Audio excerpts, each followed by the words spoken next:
Maunlad na Pilipino sa 702 DZAS Radyo TV, Agapay ng Sambayanan. Ako po si Ginoong Jose Obligasyon ng Joros Farm. Matatagpuan po sa Purok No. 5, Ligao City, Albay. Makinig po kayo sa Maunlad na Pilipino radio program ng Department of Agriculture dito lamang sa 702 DZAS. Suportahan po natin ang magsasakang Pilipino at mangingisda. Ella Arsiaga. Para sa Maunlad na Pilipino sa 702 DZAS FEBC Radyo TV, Agapay ng Sambayanan.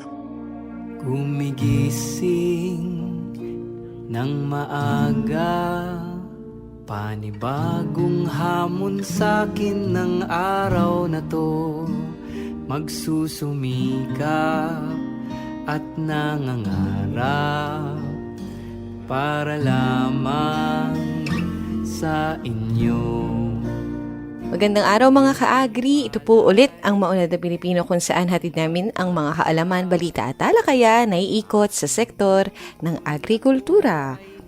Thank you so much po sa ating DZAS family for accommodating us for another episode this morning.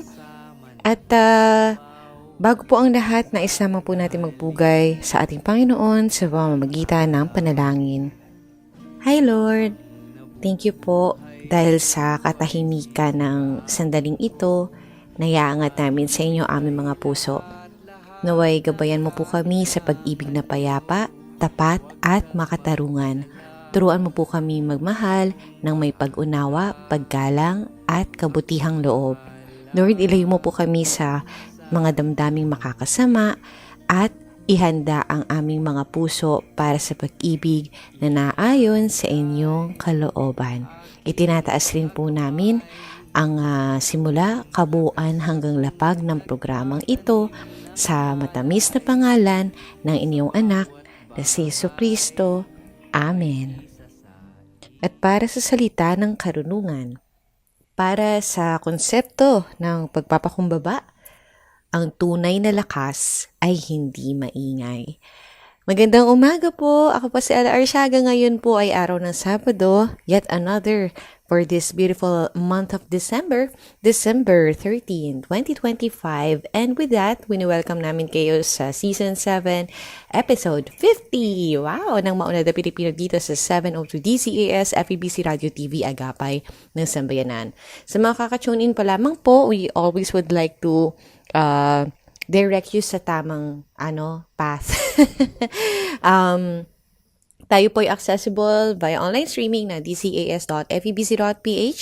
Gayon din po sa pamamagitan ng Facebook sa 702 DZAS FEBC Radio TV na Facebook page. So kung hindi pa po kayo nakapag-like or follow, pwede nyo pong gawin yan ngayon. And syempre sa talapihitan ng 702 sa AM band. Nais lang din po nating batiin ang ating mga masusugid na tagapagsubaybay sa ating programa. Tayo po ay nagpapasalamat sa buhay ng bawat isa. Yun, starting off with Ma'am Helen Arellano. Once again, good morning sa lahat ng ka-MNP. Galing naman, may pangpakbet na all year round na pwede iluto. Salamat sa lahat ng magsasaka. Mabuhay kayo. Yes po, ito po yung mga ilan sa mga teknolohiya na nag-apply po sa ating mga value-added products na dinedevelop po sa Cagayan Valley Research Center. So, thank you so much po. Kung wala po yung mga scientist po natin, yung mga agriculturist po natin, mga magsasaka po natin, medyo po tayo, walang advancement when it comes to the sector of agriculture. So, thank you so much po sa lahat ng mga nagpupursue ng kanilang mga kurso at kaalaman, katalinuhan para mas mapaunlad pa po ang ating sektor ng agrikultura. It definitely helps us po na magkaroon ng access sa maayos na binhi, mga pananim, mga produkto, at napakarami pa pong iba. Hindi pa natin napupuntahan yung lahat ng serbisyong ino-offer po ng lahat ng mga taga-DA family. So, ayun po, ang dami natin nasabi dun sa inyong pagpapasalamat sa ating mga magsasaka. Ma'am Helen Arellano, thank you so much for leaving this comment. At bumabati rin po si Sir Epifanio Salvador. Good morning, share na po while listening on PM Radio. Gayon din po mula kay Sir Ronald Young, Great is the Lord, wonderful and victorious Saturday morning everyone. At mula po kay Ma'am Marlu Barbosa de Osera, gamit ang account ng kanyang anak na si Sir Richard Ram de Osera. Good morning po kay MNP, Ma'am Ella, malamig na ang simoy ng hangin. Agree po ako sa inyo dyan. At salamat sa Diyos sa malamig na klima. Thank you so much po. Thank you, Lord.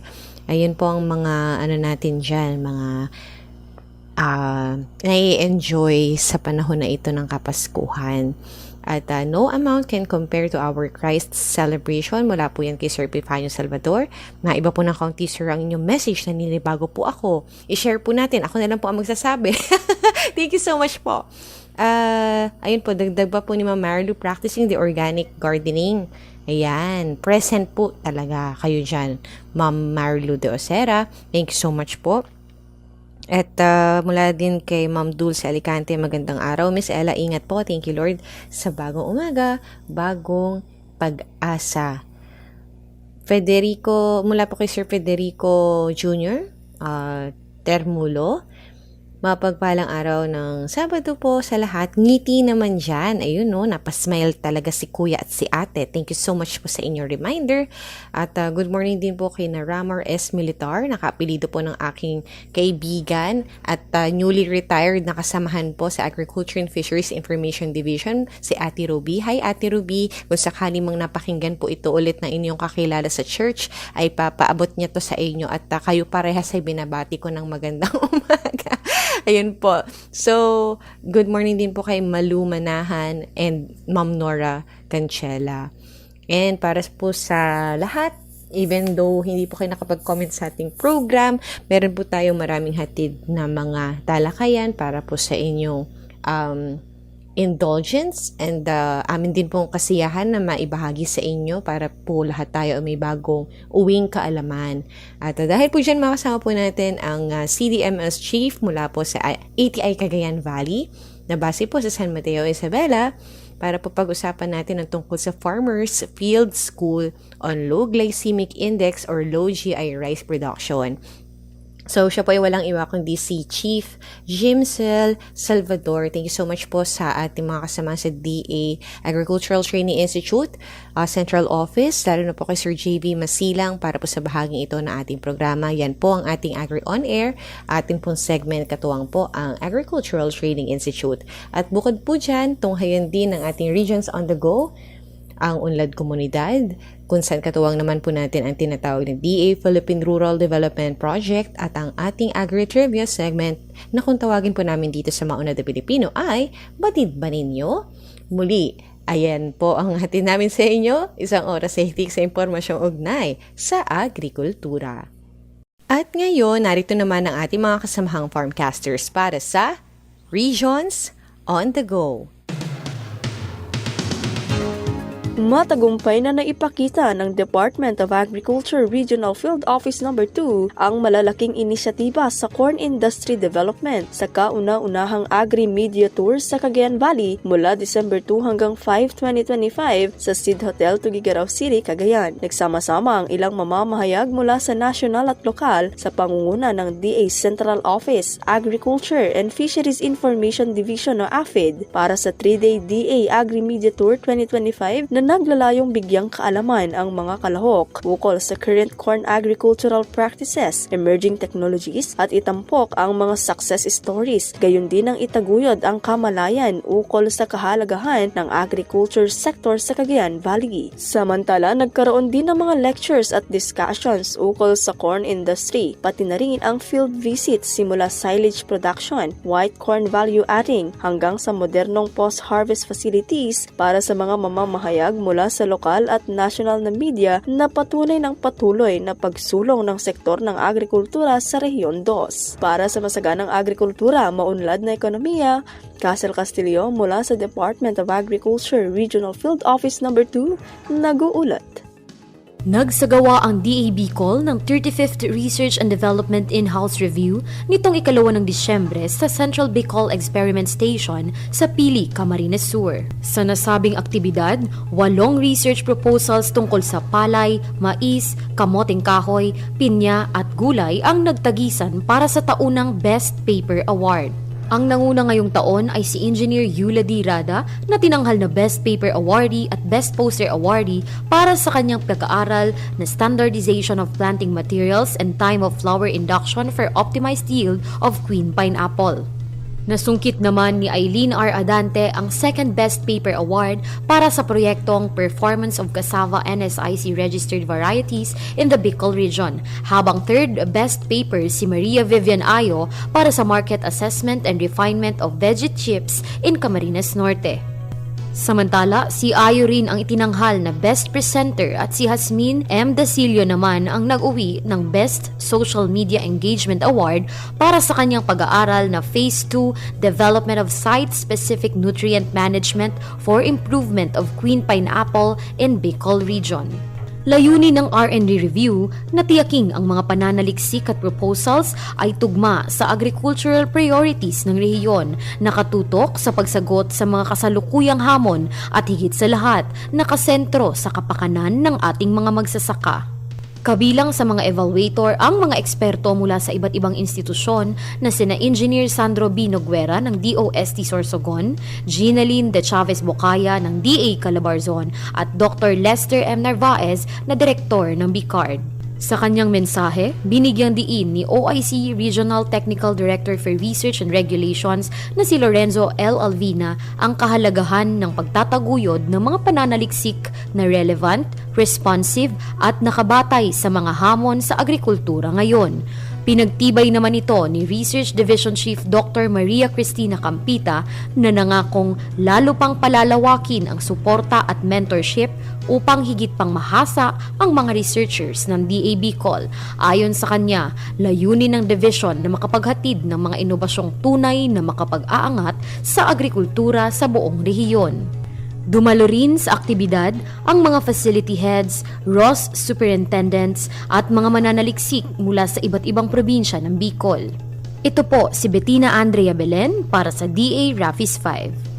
Idinaos ng Department of Agriculture Regional Field Office 10 katuwang ang lokal na pamahalaan ng Balingasag sa Misamis Oriental ang kauna-unahang Regional Sustainable Organic Food System Conference na ginanap sa Balingasag noong Nobyembre 25 to 27. Nagtipon-tipon ang mga organic farming practitioners mula sa iba't ibang lungsod ng rehiyon upang pag-usapan at talakayin ang iba't ibang isyu na may kaugnayan sa pagpapaunlad ng organikong pagsasaka sa rehiyon. Binisita rin ng mga kalahok ang isang organic farm model, ang coconut processing facility ng FICO at ang Minergy Power Corporation upang bigyan sila ng mas malawak na kalaman sa mga sustainabling pagsasaka. Layunin ng komperensya na mapagkaisa ang mga nagpapatupad ng organikong pagsasaka at isulong ang Regional Organic Agricultural Development sa Northern Mindanao. Sa kabilang dako naman, ipinagdiwang ng DA10 ang NRAM sa pamamagitan ng pagdaraos ng mga patimpalak para sa advokasiyang Be Responsible para sa mga mag-aaral ng senior high school bilang pagtatapos ng 2025 National Rice Awareness Month. Nagtagisan ang mga mag-aaral sa iba't ibang senior high school sa Cagayan de Oro at Misamis Oriental sa mga patimpalak na NRAM Photo and Reels at Agri-Trivia. Sinubok ng kompetisyon ang kanilang pagkamalikhain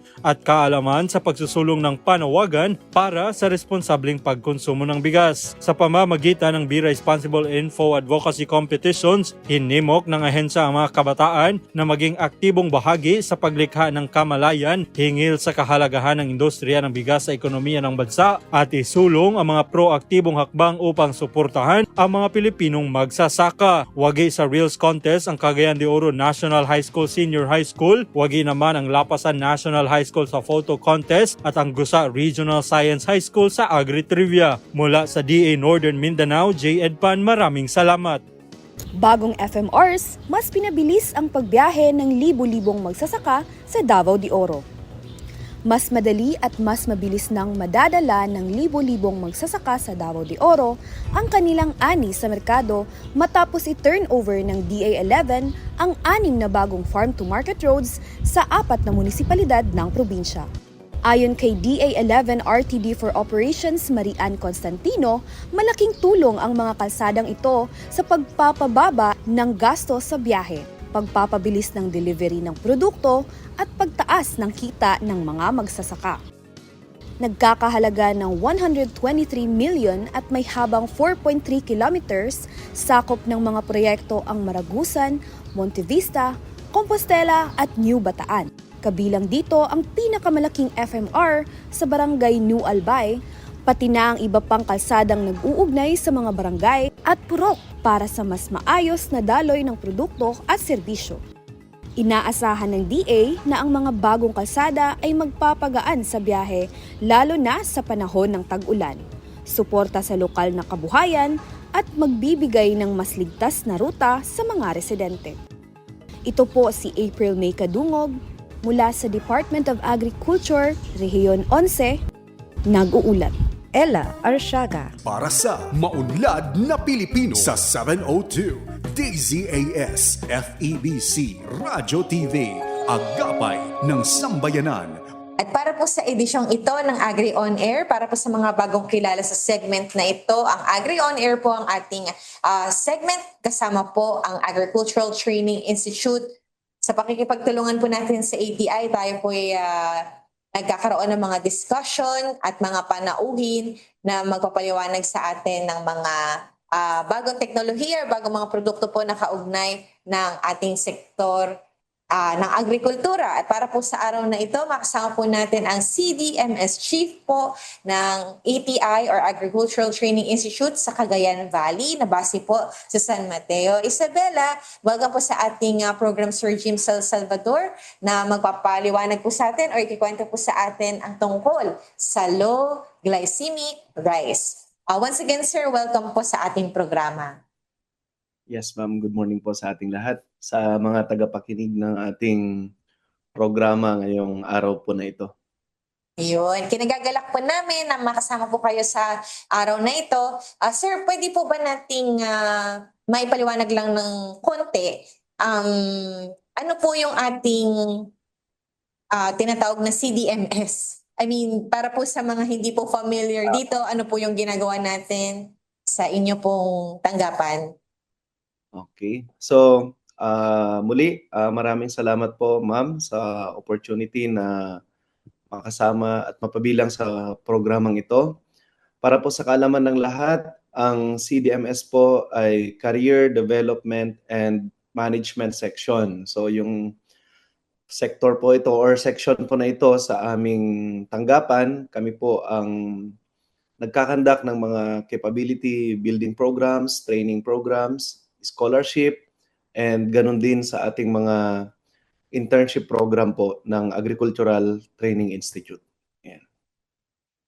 Ayun nga po, no, sa atin pong capacity sa CDMS, ano po ba yung ating, isa po sa mga tinututukan po natin right now, yung FFS on Low Glycemic Index Rice Production. So ano po yung tungkol dito, sir? Okay. So, napakaganda po nung inyong katanungan, ma'am. Bago po natin talakayin itong tinatawag natin na Low Glycemic Index Rice or Low GI Rice, mahalaga po muna na maipaliwanag ko kung ano yung tinatawag natin na Farmer Field School or yung FFS. So, ang FFS po ay isang paraan ng pagtuturo kung saan ang mga magsasaka ay nagtitipon sa isang lugar. Maaaring sa isang classroom, sa isang barangay hall, sa community center, or kahit mismo sa field or sa ilalim ng puno upang matutunan yung mga tamang teknolohiya at makabagong pamamaraan pagdating sa pagsasaka. So ang pinakalayunin po ng FFS na ito ay para gabayan ang ating mga farmers na magkaroon sila ng tamang desisyon pagdating sa kanilang pagpapalay upang ma-meet natin yung magandang ani at magandang kita. So ngayong taon po na ito, ang kinandak po ng ating ahensya, ang kauna-unahang Farmer Field School pagdating po sa Low Glycemic Index Rice na naisagawa po ito kasama ang iba't iba nating mga partner agencies. So karaniwan, ang FFS po natin ay umaabot hanggang 14 sessions na may higit kumulang na 25 na participating farmers sa bawat batch at sa loob ng halos isang cropping season po ito na pagsasanay at pinag-aaralan nila ang mga mahalagang growth phases or stages ng ating palay Dumadaan po sila sa aktual na paghahanda ng lupa, pagtatanim, tamang pag-aabono, pagpapatubig, pagmomonitor ng peste, hanggang sa maani at maiimbak yung ating inaning palay. Ayan, doon sa kanilang mga tanim. Sa pamamagitan po ng Farmer Field School, natututo ang ating mga magsasaka hindi lamang sa theory or sa mga update na technology, sa lecture or discussion, kundi meron din po tayong mga hands-on or actual na pagsasagawa by learning by doing approach doon po sa ating field. Kasama na rito yung ating FFS on Good Agricultural Practices for Low GI Rice Production. Ayan. Yun. So dito nga po sir na naipaliwanag natin. Thank you so much po para sa benepisyo po natin mga tagapakinig, yung ating tungkol sa Farmer Field School at saka ito nga sa ating low glycemic index or low GI rice na focus po natin sa naturang FFS na ito. So marami po pala, no? Parang per topic po, tama ba yung ating FFS? So ano po yung pinagkaiba niya dun sa mga iba pa? Okay. So, marami po tayong mga FFS na kinakandak. Meron po tayo dyan yung sa palay check system. Meron din po tayong sa FFS sa iba't ibang commodity gaya ng high value crops, sa corn. Ngayon naman po ang inaano natin is yung FFS po natin sa low glycemic index rice, na ang pinaka tuon or focus po nito ay yung approach and practices pagdating po sa good agricultural practices or yung tinatawag natin na GAP. Ayan, kasi ang layunin po ng FFS na to, sa karaniwang FFS, ay masiguro natin sa Department of Agriculture na ligtas ang bigas na ating kakainin para sa ating mga consumers. Kasi pag sinabi nating GAP, ibig sabihin po nito ay limitado or to none ang paggamit ng mga pestisidyo, mas safe po para sa ating mga consumer. Gumamit po tayo ng mga iba't ibang organic fertilizer na pataba upang mas mapanatili ang kalusugan ng ating lupa at saka yung mga prinopromote po natin sa agriculture na mga Department of Agriculture na soil ameliorant. Kasi isa po sa mga tinututukan po natin ngayon is yung soil health ng ating kalupaan pagdating po sa produksyon ng palay. Ayan. At magbabalik po ang ating Agri On Air makalipas ang ilang sandali.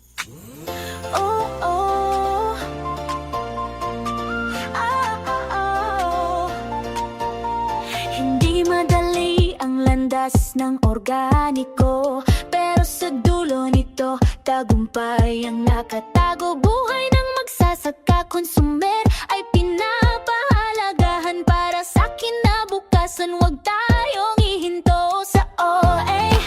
May rason ang bawat hirap, may halaga sa puso kita umapaw. Kaya't huwag nang magkatubili, halina sumama, tayo ay mag-ani. Ang gusto ko ay sobrang okay dito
Oh, Junjun! Hala, ano yun? Halimaw ba yun? Tatakbo ba tayo, Junjun? Tatahulan ko ba? Ano gagawin natin? Chub-chub! Okay ka lang? Bunso, tandaan mo lagi, para hindi ka makagat, maging maingat. Kapag natatakot si Chub-Chub, lumayo ka muna. Kausapin mo siya ng malambing Chub-chub! at dalhin mo siya sa bahay niya. Uwi ka muna! Oo nga, sige. Hindi nakakatakot dito! Salamat, Junjun! Hindi na ako ganun kakabado. Pero uy, huwag ka muna alis ha. Maging maingat pag natatakot ang aso para iwas kagat at kalmot. Basta wais, iwas rabies. Ella Arshaga. Para sa Maunlad na Pilipino sa 702 DZAS FEBC Radyo TV, Agapay ng Sambayanan. At nagbabalik po ang Agri On Air dito pa rin sa Maunlad na Pilipino. Kasama pa rin po natin ang CDMS Chief ng ATI Cagayan Valley para po sa ating Farmers Field School on Low Glycemic Index or Low GI Rice Production. Ayun nga po, no? So, dito sa ating specific na FFS on Low Glycemic Index Rice Production, sir, ano po ba yung mga topics na nakapaloob at tinututukan dito? Okay, so yung ating FFS on GAP sa low GI rice, marami po tayong mga marami po tayong mga tinalakay na topics dito po sa ating training na to. Kasama po natin ang IRI, International Rice Research Institute, the PhilRice, Philippine Rice Research Institute, the DARFO2, and of course, tayo po sa ATI na mga experts na nagturo sa training na ito. Ito po yung mga ilan sa mga topic na atin pong pinagtuunan ng pansin. Meron po tayong discussion about sa farm location, sa environment, sa mga facilities na kailangan para ma-meet natin yung requirement pagdating po sa certification ng good agricultural practices, tamang pagpili ng uri at binhi pagdating sa variety and seed selection, sa paghahanda ng lupa or sa land preparation, proper crop establishment, tapos tinuro din po natin yung mga tama at wastong paggamit ng pataba through the EAT or EAT, the right element, amount, and timing, no? Tinuro din natin sa ating mga farmers yung tamang pagkuha ng lupa para soil analysis para mas maganda po yung resulta. Meron po tayong ginawang soil analysis po sa field. Sa water management, sa pagdating sa insect, sa weeds, sa disease, lahat po yan hanggang sa harvesting at post-harvest management. Ayan. And of course, kinonsider din natin yung tamang pamamaraan ng pagre-record at pagdo-document kung ano man yung mga activities ng ating mga farmers, basic record keeping, and of course, the proper use of PPEs kasi kinoconsider din natin yung workers' health and safety pagdating po sa good agricultural practices. So sa mga topic po na ito, natuto po ang ating mga farmers hindi lamang sa pagdating sa produksyon ng palay, kundi pati na rin po sa ligtas at sustainable na pamamaraan pagdating po sa pagsasaka. Ayun. At ang dami po, no? Kasi isa po itong buong program talaga. So sa benefit po ng ating mga listeners, yung binanggit po ni Sir Jimcel ay nasa 16 po na topics. So yun nga po, yes, no? Po. Ang tawag dito, ang pasan po nating katanungan naman dito, sir, di ba pagdating naman sa mga bigas, sa side ng consumer, parang ang ano lang naman dito, yung sa presyo din tayo nakatingin, no? Pero marami din tayo sa side naman ng mga nagde-develop ng mga maayos na binhi siguro ng bigas sa side ng agrikultura, be it yung mga farmer o yung mga tayo nga po dito sa ating tanggapan nga po sa Department of Agriculture, marami tayong mga uri ng bigas. So isa na nga po itong low glycemic index rice. Ano po bang ibig sabihin nito? Ito po ba parang panibago ulit or parang inayos lang po ng mga existing na? Okay. Napakagandang tanong po yan, ma'am. Ano? So, ang low glycemic index rice po ay isa po itong uri ng bigas na kumbaga existing na po ito yung na mas mababa lang yung tinatawag na amylose content. So, itong bigas na ito ay hindi agad na nagpapataas ng ating blood sugar pagkatapos kainin. So, kumbaga, mas mabagal itong tunawin ng ating katawan, kaya mas stable ang energy na naibibigay nito at mas mainam po pagdating sa ating kalusugan. Lalong-lalo na po sa mga consumers natin na may diabetes, or mga nagbabantay ng timbang or nagda-diet.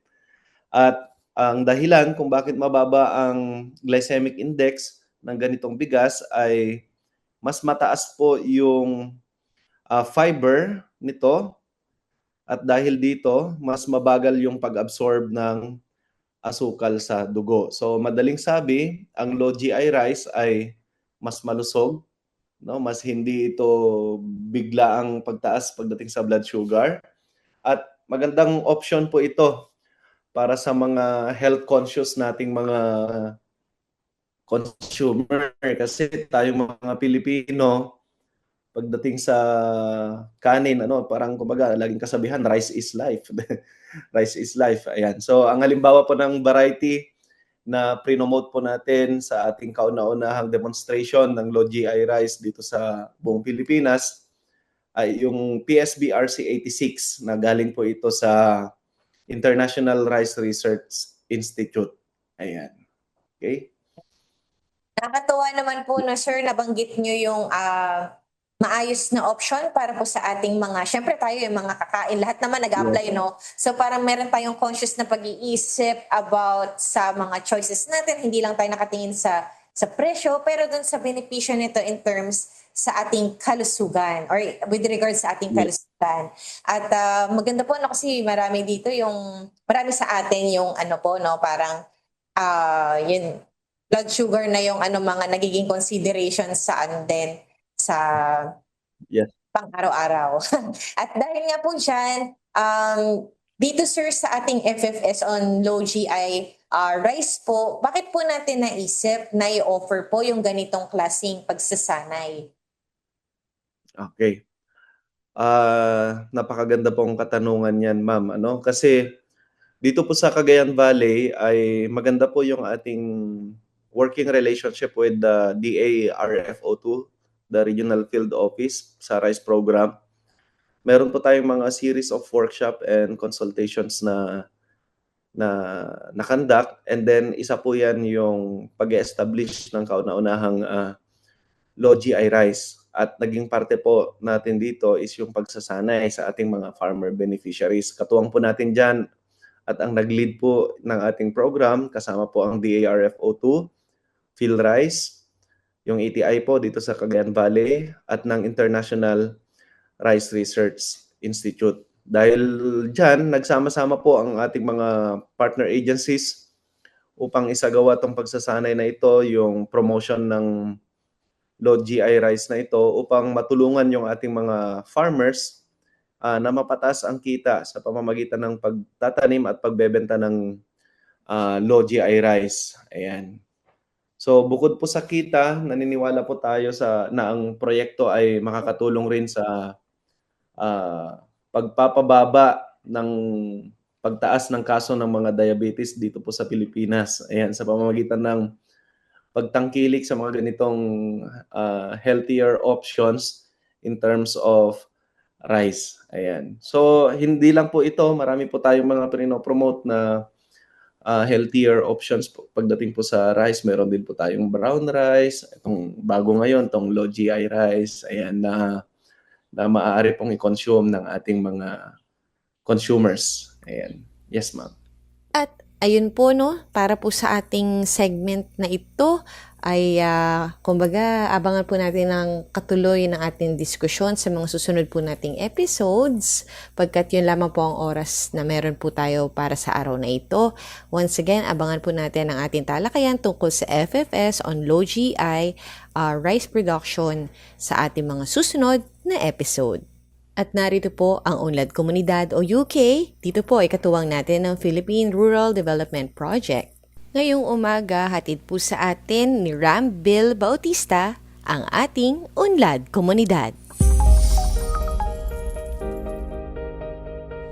Ngayong umaga sa Unlad Komunidad, ating pakinggan ng kwento ng tagumpay ng Licoong Agriculture Cooperative mula sa Science City of Muñoz, Nueva Ecija na napagkalooban ng 29 milyong pisong corn silage production and marketing enterprise mula sa Department of Agriculture Philippine Rural Development Project o DAPRDP na tunay na nagdulot ng ginhawa sa mga magagatas at maliliit na magsasaka ng komunidad. Isang makabuluhan at nakaaantig na kwento ng pagbabago mula sa Licoong Agriculture Cooperative. Patunay na sa tamang suporta, determinasyon at pagtutulungan, kayang umangat ang kabuhayan ng bawat magsasaka.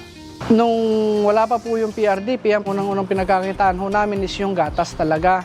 At ipinoproseso po ito ng co-op para ma-supply ho namin sa milk feeding ng DepEd at saka DSWD. Ang mga naging kakulangan ng kooperatiba at sa mga kasamahan naming manggagatas, ang unang-una is yung pagkain ng hayop, yung kalabaw, lalo na sa mga panahon ng tag-araw. Kaya naisip namin na mag-process ng pwede naming i-preserve na pagkain at magandang quality para sa mga gatasan is yung corn silage po. Minimal lang ho yung kaya naming gawin. Ito po ay kulang pa rin, hindi sapat sa pangangailangan namin. Ang naisip po namin i-propose sa PRDP, ito po yung corn silage para mapunan yung aming pagkukulang doon sa pangangailangan namin sa pagkain ng aming mga hayop. Maganda ho yung tulong na naibigay sa amin ng corn silage, yung amin pong pangangailangan, nabigyan ng tugon yung kakulangan namin sa pagkain ng aming mga kalabaw. Ngayon, hindi na ho kami nag-iisip kung saan kami kukuha. At sa mga miyembro naman na naging workers, naging laborer ng aming corn silage project, nagkaroon ng permanente silang trabaho. Kung noon, nababaon sa utang, nung nagtrabaho sila sa corn silage, sa production, ay nabayaran daw yung kanilang utang at hindi na rin daw nila naging problema yung pang-araw-araw nila.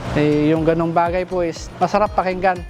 Kami po, Licoong Agriculture Cooperative, ay nagagalak at buong puso pong nagpapasalamat dahil sa ibinigay pong pagkakataon na magkaroon yung aming kooperatiba ng isang project na ganito kalaki.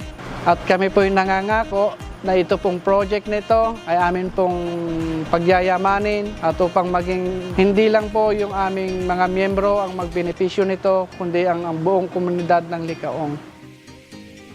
Sa tulong ng DAPRDP, nabigyan ng oportunidad ang mga miyembro na magkaroon ng mas maayos at mas matatag na kabuhayan. Ito ang mga kwentong nagpapatunay na ang pag-unlad tunay na posible para sa buong komunidad. Dito mapakinggan sa Unlad Komunidad ang programa sa radyo ng DAPRDP. Thank you so much, Ram, at abangan pa ang mga inihandang bahagi ng DAPRDP tutok lamang dito sa Unlad Komunidad, dito pa rin sa Maunlad na Pilipino, 702 DZAS. At once again, hatid po sa atin ni Binibining Ira Cruz ang ating Agri-Trivia segment. Happy Saturday mga ka-agri! Kayo po ba ay nakapunta na sa Candaba, Pampanga? Batid ba ninyo na sa Candaba, Pampanga ay matatagpuan ang pinakamalaking crayfish hatchery at nursery sa buong Pilipinas? Buong suporta ang ipinagkaloob ng Kagawaran ng Agrikultura sa pagbubukas ng makabagong pasilidad na ito. Pinangunahan ni DA Assistant Secretary Arnel de Mesa bilang kinatawan ni Secretary Francisco Chulorel Jr. ang inaugurasyon ng hatchery na itinayo ng Farm Fresh Early Catch Incorporated kasama ang Dashin Biotech Limited ng Taiwan. Ang pasilidad ay may lawak na 1,280 square meters at may 16 na tangke na kayang maglaman ng tig 3,000 krillings bawat isa. Sa tulong ng circulating filters, mas malinis at mas tipid sa tubig ang operasyon. Dahil dito, kaya nitong makapag-produce ng hanggang 5 toneladang market-size crayfish kada ektarya sa loob lamang ng 6 na buwan, isang malaking hakbang para sa lumalaking demand ng red claw crayfish sa lokal at international market.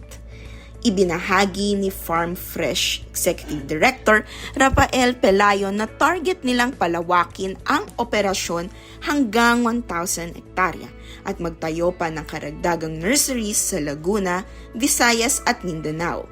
Isinusulong na rin ang pagtatayo ng Crayfish Farming Academy na magsisilbing training center para sa mga nais pumasok sa aquaculture. Ayon naman kay dating Candaba Mayor, ngayon ay Laguna Provincial Administrator Jerry Pelayo, napakalaki ng potensyal ng industriya dahil sa unlimited demand nito sa mainland China at maging sa lokal na merkado. Dagdag pa, anya, bentahin ng Pilipinas ang kawalan ng winter season na mainam sa pagpapalaki ng crayfish. Samantala, inihayag naman ni Asek de Mesa ang magandang balita. Naaprubahan na nga rin ang 2026 budget ng DA at sinisiguro ng Secretary Chu Laurel na kasama sa mga prioridad ang pagpapalakas ng high-value crops, livestock, fisheries at maging ang crayfish industry. Ngunit kasabay ng oportunidad na ito ay paalala mula sa BIFAR. Ayon kay BIFAR Region 3 Director Wilfredo Cruz, mahigpit nilang ipatutupad ang BIFAR Administrative Circular No. 001 upang matiyak na hindi magiging invasive species ang crayfish at maprotektahan ang ating likas na yamang tubig. O ngayon alam nyo na at iyan po ang ating Agri-Trivia segment, ang Batid Ba Ninyo? Ito po si Ira Cruz. Muli, kami po ay nagpapasalamat sa oportunidad na kayo po ay aming mapaglingkuran. Bago po namin tuluyan na bigyang hudyat ang pagtatapos ng ating programa, ibinabahagi lamang po natin ang impormasyon tungkol sa nagdaan na World Soil Day. Ito po ay ipinagdiriwang po, of course, every year katuwang po or sa pangunguna actually ng ating Bureau of Soils and Water Management. So, pagbati po sa mga pamunuan po ng ating mga kasamahan sa BSWM headed by their Dr. Gina Nilol. Hi Ma'am, Doc Gina. Thank you so much po for always having a warm partnership sa ating program.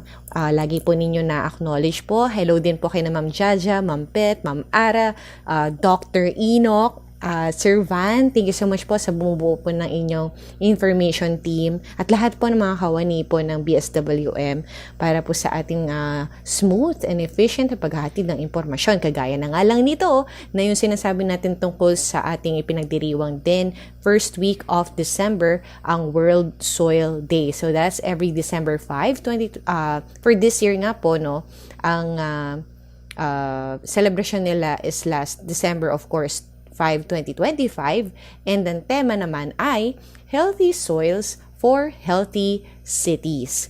So ito po ay mga mahalagang talakayan na nagpapaigting ng kahalagahan po ng ating kalupaan, lalo na nga po ang papel nito na ginagampanan para po sa ating sektor ng agrikultura kasi kahit po sabihin natin na sa urban, meron na din po tayong program na laan po dyan under ng Department of Agriculture. Pero in all, parang encompassing, mahalaga po na yung lupa natin ay malusog, napapangalagaan, naiisip na hindi sirain sa kasalukuyan para patuloy ito mapakinabangan sa mga susunod pa nating araw na nangangailangan tayo ng natural na pagkain.